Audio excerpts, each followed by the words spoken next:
Eagle-eyed royal fans have claimed that the Americanisms in Prince Harry's Afghanistan statement suggest it was not written by him and his wife Meghan Markle's statement that he was just going along with.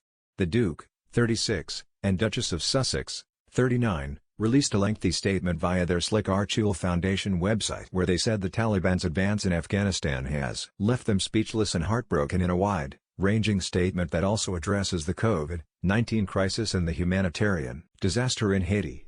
However, many social media users took to Twitter to claim the message was not written by Prince Harry as they pointed out several Americanisms, including the use of the word "full" in American spellings of organizations and "realize."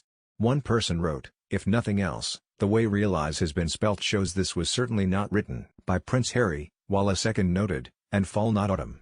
Meanwhile, a third added, "Meghan's statement and Harry just going along with it." The lengthy statement calls on followers to support organizations including the World Central Kitchen, but failed to say how much they would be personally donating or details of how they will help. The couple have been slammed by Prince Harry's biographer Angela Levin, who called it another attempt to form an alternate woke royal family. Meanwhile, social media users branded the statement vague publicity-seeking word salad and said it was irrelevant as it doesn't mention how they personally will be helping in the crisis.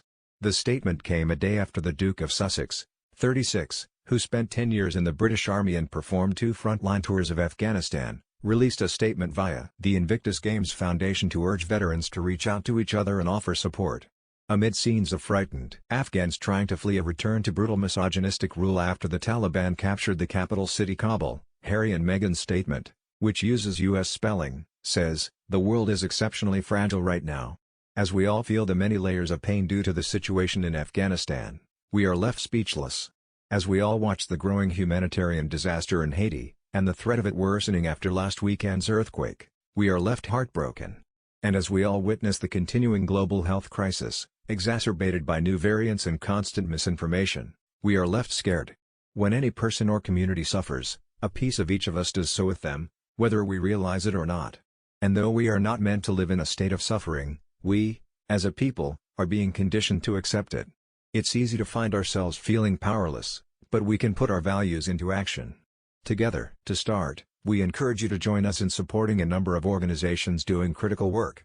We also urge those in positions of global influence to rapidly advance the humanitarian dialogues that are expected to take place this fall, at multilateral gatherings such as the UN General Assembly and the G20 Leaders Summit. A second section, signed from the Archul team entitled "The Archul Commitment" adds, "Like many of you, we are closely watching the crises happening across the world right now, and we are heartbroken.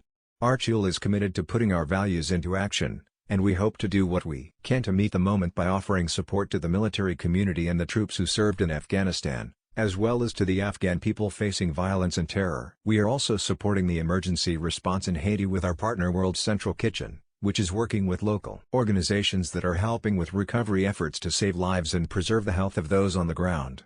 Finally, against this backdrop, we are acutely aware that the rise of the COVID-19 Delta variant has jeopardized the health and safety of families around the world. We are working to support vaccine equity through our commitment to combating the spread of misinformation, as well as our ongoing partnerships with VaxLive and Global Citizen. We recognize that many of you may feel helpless right now as you watch the state of the world spin rapidly. It can feel disorienting and defeating, but we have faith in the power of shared purpose, action, and commitment to our collective well-being. It adds a list of charities to help those affected in Afghanistan and Haiti, as well as resources for your own mental health, which we hope you'll use as you navigate whatever comes up for you during this critical time.